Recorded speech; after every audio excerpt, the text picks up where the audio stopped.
السلام علیکم، میں ہوں بلال احمد شیخ ڈیفینس ڈائریکٹر کے ساتھ۔ آسٹریلیا نے امریکہ سے مزید F-35A طیارے خریدنے شروع کر دیے ہیں۔ F-35A کو چین کے بڑھتے ہوئے خطرے کے پیش نظر حاصل کیا جا رہا ہے، لیکن اس معاہدے پر آسٹریلیا میں بہت زیادہ شور مچا ہوا ہے اور بہت بحث جاری ہے، کیونکہ یہ طیارے بہت ہی مہنگے ہیں اور ان کی دیکھ بھال پر بہت زیادہ خرچہ کیا جا رہا ہے۔ اس لیے آسٹریلیا میں حکومت پر شدید تنقید کی جا رہی ہے کہ وہ ان طیاروں کو مزید نہ خریدے، کیونکہ یہ ٹیکس پیئرز کی جیب پر بہت بھاری بوجھ بنتا جا رہا ہے۔ صرف ایک F-35A کی قیمت جو ہے وہ تقریباً 85 سے 90 ملین ڈالر ہے، اور آسٹریلیا کو ان طیاروں کو خریدنے کے لیے خوب رقم خرچ کرنا پڑ رہی ہے۔ ایک طرف ان طیاروں کی خریداری کے پہ خرچہ آ رہا ہے، تو ان کو آپریشن رکھنے کے لیے جو تخمینہ لگایا گیا ہے وہ یہ ہے کہ سن 2053 تک صرف ان کو آپریشنل رکھنے کے لیے آسٹریلیا کو 11 سے 15 ارب ڈالر چاہیے ہوں گے، جو اس کی خریداری کی کاسٹ کے علاوہ ہوں گے۔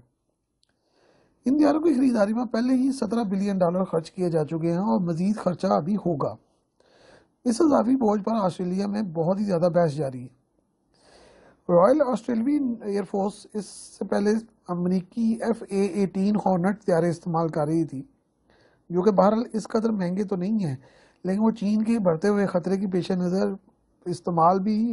اتنے اچھے سے طریقے سے نہیں کیا جا سکتے، کیونکہ وہ بہت کم تعداد میں، صرف 18 کی تعداد میں آسٹریلوی ایئر فورس کے پاس ہیں۔ چین کے بڑھتے ہوئے دباؤ کی وجہ سے امریکہ سے جدید آبدوزیں بھی آسٹریلیا نے حاصل کی ہیں، جو کہ ایٹمی آبدوزیں ہیں، اور اب F-35A طیاروں کو بھی خریدا جا رہا ہے۔ لیکن ماہرین کا کہنا ہے کہ آسٹریلیا نے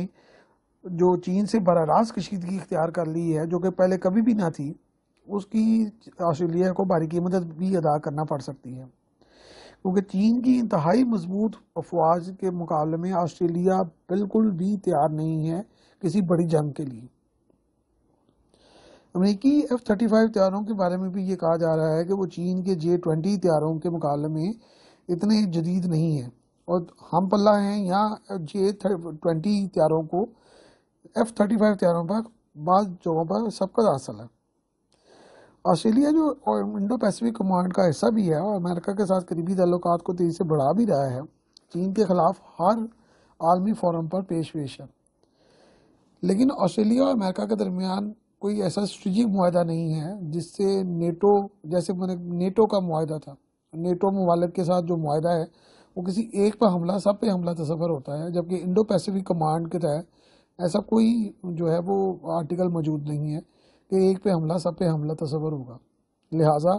یہ صورتحال آسٹریلیا کی انٹیگریٹی اور آزادی کے لیے بہت بڑا مسئلہ کریٹ کر سکتے ہیں۔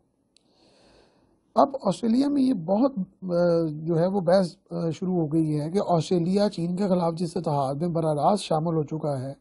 اور اس کے لیے تیاری پر بے انتہا پیسہ خرچ کر رہا ہے، تو آخر آسٹریلیا کو امریکہ کے اسٹریٹجک فوائد کے لیے سارے کام کر کے کیا حاصل ہوگا۔